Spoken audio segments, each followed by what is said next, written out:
Hello students, welcome back to my session. Students, as you can see today we are going to start our chapter number 3, playing with numbers, and today's session will be the introduction session for this chapter.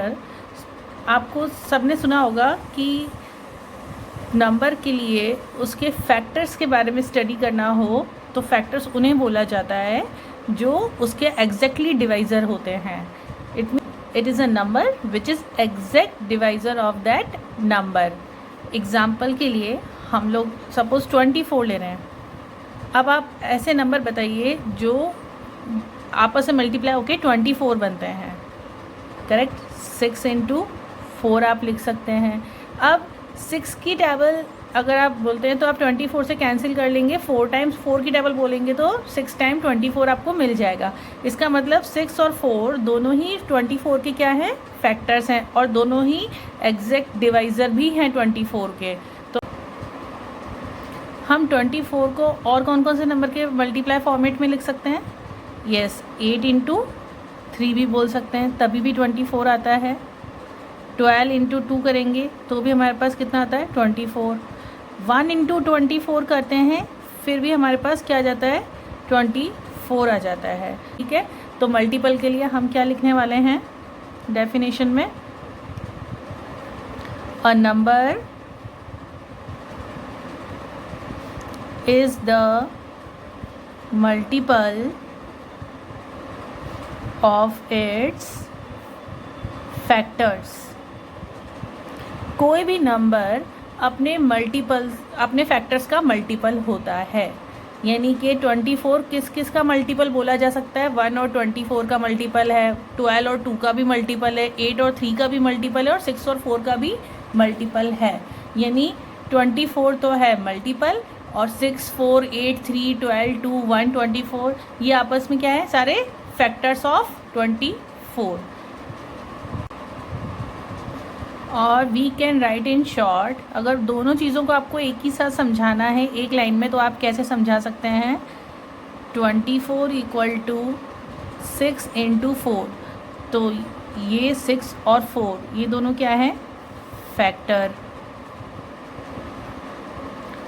और 24 को हम क्या बोलेंगे, multiple. ठीक है students. Suppose हमारे पास question है, find the multiple of 5. इसका मतलब ये है कि आपको 5 का मल्टीपल बताना है. 5 का मल्टीपल या किसी भी नंबर का मल्टीपल आपको बोला जाए तो इसका मतलब उसकी टेबल स्टार्ट कर देनी है आपको.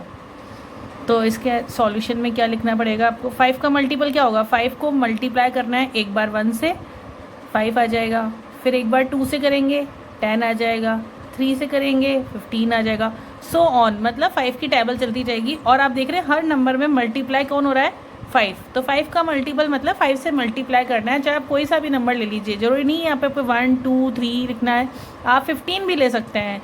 किसी भी नंबर के बहुत सारे मल्टीपल हो सकते हैं. कोई भी नंबर अपना मल्टीपल बनाएगा तो क्या करेगा, खुद को मल्टीप्लाई करेगा. मैं यहाँ पे 5 × 15 भी लिख सकती हूँ. क्यों, क्योंकि मुझे सिर्फ एक नंबर 5 लेना है, दूसरा नंबर मैं कुछ भी ले सकती हूँ. तो कितना हो जाएगा, 75. इसे भी हम 5 का मल्टीपल ही बोलेंगे क्योंकि ये 5 से मल्टीप्लाई होके ही तो मिला है हमें. Let's see what we conclude about the factors and multiple. हम फैक्टर और मल्टीपल के बारे में कुछ कंक्लूजन निकालने वाले. So we can write first point that 1 is a factor of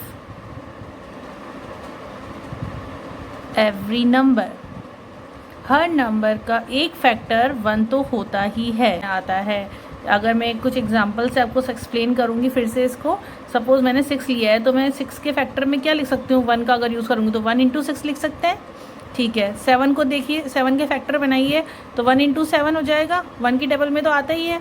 ऐसे करके आप कोई भी नंबर ले लीजिए. सपोज़ मैंने ले लिया 212, तो मैं इसको 1 की टेबल में बोलूँगी तो 212 टाइम ही बोलूँगी. तो 1 तो हर नंबर का एक अपने आप में फैक्टर होता ही है. Now come to the point number 2. Every number is a factor of itself, we can say. देख रहे हैं आप, इसी एग्जाम्पल से ही निकला है सेकेंड पॉइंट. हर नंबर अपना खुद का भी तो फैक्टर होता है. हर नंबर अपनी खुद की टेबल में आता है. 6 अपनी टेबल में आएगा. इसको 1 × 6 की जगह 6 × 1 भी तो पढ़ सकते हैं हम. ठीक है। तो 6 इंटू 1 यानी 6 की टेबल में 1 टाइम 6 आता है। 7 की टेबल 1 टाइम बोलेंगे तो भी 7 आएगा। 212 की टेबल को 1 टाइम बोलेंगे तो भी क्या आ जाएगा, 212। तो point number 2 is we can say every number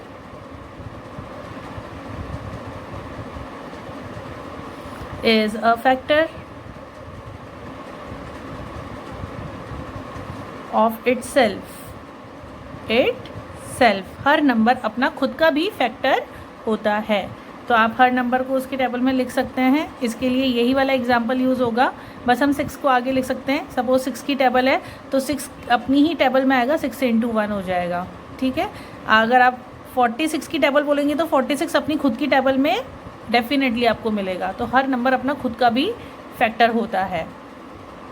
point number 3 जो है वो हमारा डेफिनेशन से आ रहा है। डेफिनेशन जब हमने पढ़ी थी तब हमने आपको बताया था कि नंबर जो एग्जैक्ट डिवाइज़र होते हैं वो आपस में फैक्टर बन जाते हैं। तो हम क्या लिखेंगे, every factor of a number is an exact divisor of that number. जिस नंबर की हम बात कर रहे हैं उस नंबर के फैक्टर्स जो होते हैं इजीली डिवाइड कर देते हैं नंबर को। जैसे हमने 24 बनाया था तो 24 के बहुत सारे फैक्टर बनाए थे। एग्जाम्पल हम ले लेते हैं, 24 हमने लिया था, अब इसके फैक्टर्स क्या क्या बनाए थे हमने। जो हमारे फैक्टर्स बने थे वो थे 2 को 12 से लिया था तो 2 और 12 भी फैक्टर थे। एक हमने सेट बनाया था 6 इंटू 4 का बनाया था, एक हमने 8 इंटू 3 का बनाया था और एक हमने बनाया था 1 इंटू 24 का। अब आप देख रहे हैं कि कितने सारे पेयर बने थे 24 के फैक्टर के लिए, और ये सारे नंबर्स 2, 12, 6, 8, 3, 1, 24 ये सारे नंबर 24 को ईजिली डिवाइड कर देंगे, ठीक है। तो इसका मतलब ये लाइन को हमने कैसे रिप्रेजेंट किया है, every factor of a number, वो नंबर क्या है 24 का हर फैक्टर 24 को ईजिली डिवाइड कर देगा। ये भी हमने डेफिनेशन से निकाला है पॉइंट। नेक्स्ट पॉइंट हमारा आ जाता है 4th number, every factor is less than और equal to the given number. अब आप देखिए इसी लाइन से निकला है नेक्स्ट पॉइंट, हर फैक्टर जो होता है वो अपने मल्टीपल से छोटा होता है या उसके बराबर होता है।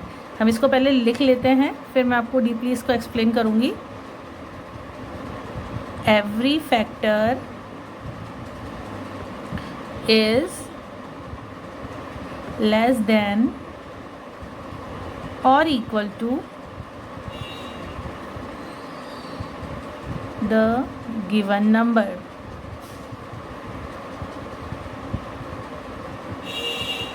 हर फैक्टर जो होता है वो अपने गिवन नंबर से या तो छोटा होता है या उसके बराबर होता है।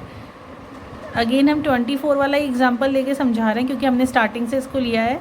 इसका जो फैक्टर आपने बनाया था 2 इंटू 12, 2 24 से लेसर है, 12 भी 24 से लेसर है। तो ये लेस देन वाला केस समझ में आ गया कि जो ये फैक्टर्स होते हैं वो गिवन नंबर से हमेशा छोटे होते हैं। दूसरा केस है इक्वल टू होते हैं, तो वो इक्वल टू वाला केस कौन सा है।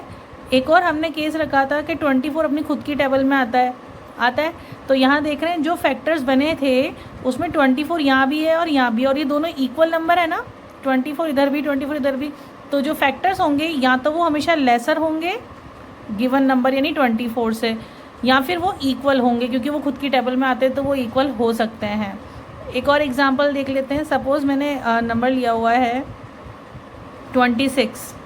अब ये 26 जो है आप कौन कौन सी टेबल में बता सकते हैं, 13 इंटू 2 बनता है 26।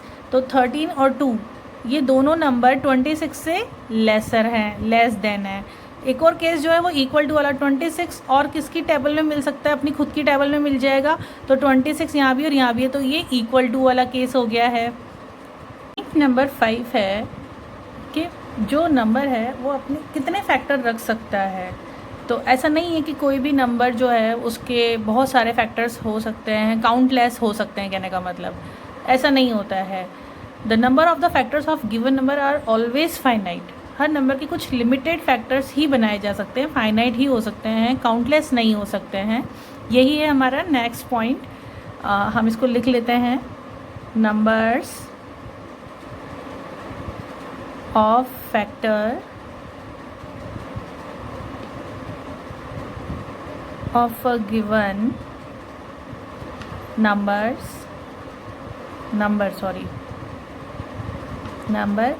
Are finite. आपने जब 24 वाला एग्जाम्पल देखा था तो आपको लगा होगा कि हम इससे ज़्यादा फैक्टर नहीं बना पा रहे हैं। एक बार हम ऊपर देख लेते हैं इसको। 24 के जो हमने फैक्टर बनाए थे, इसके अलावा और कोई फैक्टर हैं आपके पास जो मैंने नहीं लिखे हों और आपको याद हों? ट्राई कीजिए, नहीं मिलेंगे। मतलब 24 के यही फैक्टर्स पॉसिबल हैं। तो ये लिमिटेड ही तो हुए। 1 2 3 4 5 6 7 8 फैक्टर हो सकते हैं 24 के, इससे ज़्यादा फैक्टर नहीं हो सकते हैं। तो इसीलिए हमने यहाँ पे लिखा था कि numbers of the factor of a given number are finite. Next point जो है पॉइंट नंबर 6, ये हमें बताएगा कि मल्टीपल के बारे में अगर हम कंक्लूजन निकाल रहे हैं तो every multiple of the number is greater than और इक्वल टू दैट नंबर। ऐसा हमें इसलिए कह सकती हूँ क्योंकि जब मैंने 5 का मल्टीपल वाला क्वेश्चन दिया था तो आपको याद हो कि मैंने 5 को अलग अलग नंबर से मल्टीप्लाई करके लिखा था, तो जो आंसर आ रहे थे वो 5 या 5 से बड़े आ रहे थे। तो हम इसको लिखेंगे यहाँ पे पॉइंट नंबर 6 में, दैट एवरी मल्टीपल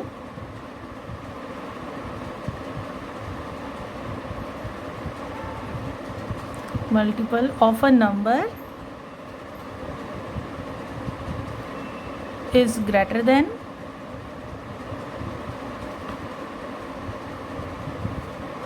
और इक्वल टू दैट नंबर। जो नंबर हमें दिया है हमेशा उसका मल्टीपल गिवन नंबर से बड़ा आता है या उसके इक्वल आता है। यानी कि मल्टीपल ऑफ 5 जो हमने देखा था, मैं उसको रिपीट कर देती हूँ। मल्टीपल ऑफ 5 अगर हमें पता लगाना हो तो 5 को ही मल्टीप्लाई करना है। जब दो नंबर मल्टीप्लाई होंगे तो एक उसमें से 5 ही होना चाहिए। सपोज़ ये ले लिया तो आया 10। तो आप देख रहे हैं जो मल्टीपल आया है ये हमारे 5 से तो ग्रेटर ही आया है। हम एक और एग्जांपल लेते थे, 5 को आप 20 से मल्टीप्लाई कर लो 100 आ जाएगा, तो भी जो 100 आया था वो 5 से ग्रेटर है। सबसे छोटा नंबर लेके देख लेते हैं 1। अब आप देखिए इसको, तो भी क्या आ रहा है 5 × 1 5 आ रहा है। ये तो है इक्वल वाला केस जिसमें हमने बोला कि इक्वल आंसर आ सकता है, और ग्रेटर देन वाले केस तो आप देख ही रहे हैं। पॉइंट नंबर 7 के according number of multiple of a given number is infinite. Means किसी भी नंबर का अगर आप मल्टीपल निकाल रहे हो तो मल्टीपल बहुत सारे हो सकते हैं। जैसे आप यहाँ देख रहे हैं पॉइंट नंबर 6 में 5 को 2 से किया है तो भी एक मल्टीपल 10 मिला है, 5 को 20 से किया तो भी हमें 100 एक मल्टीपल मिल गया। तो 5 हमारे पास कॉमन नंबर चल रहा है, लेकिन यहाँ जो हम मल्टीपल निकालना चाह रहे हैं तो ये नंबर चेंज करने से नए नए मल्टीपल आते जा रहे हैं। यानी कि किसी भी नंबर को आप फिक्स करके उसके बहुत सारे मल्टीपल फाइंड आउट कर सकते हो। इट मीन्स आप इसको ऐसे भी समझ सकते हैं कि हम अगर 5 की टेबल बोलेंगे तो हम 10 तक ही नहीं बोलेंगे, 10 के आगे भी हम 5 की टेबल चला सकते हैं, या 6 की टेबल बोलिए तो हम 6 की टेबल कहीं जितना आप चाहो आगे तक कंटिन्यू कर सकते हो। Now we will go for point number 8।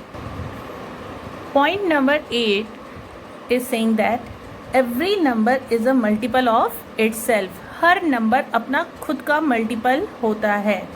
Point number 6 से ही समझ लेते हैं इसको भी। 5 जो है ये वाला 5 ये अपना खुद का ही तो मल्टीपल है, अपने आप को इसने 1 से मल्टीप्लाई किया तो 5 मिल गया था ना।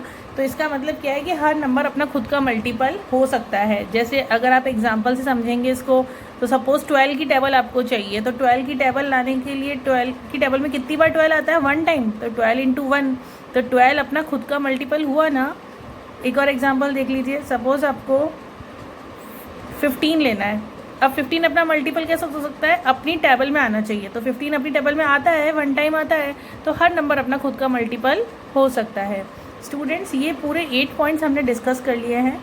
आप इनको एक बार और वीडियो को देखिएगा, आपको क्लियर हो जाएगा।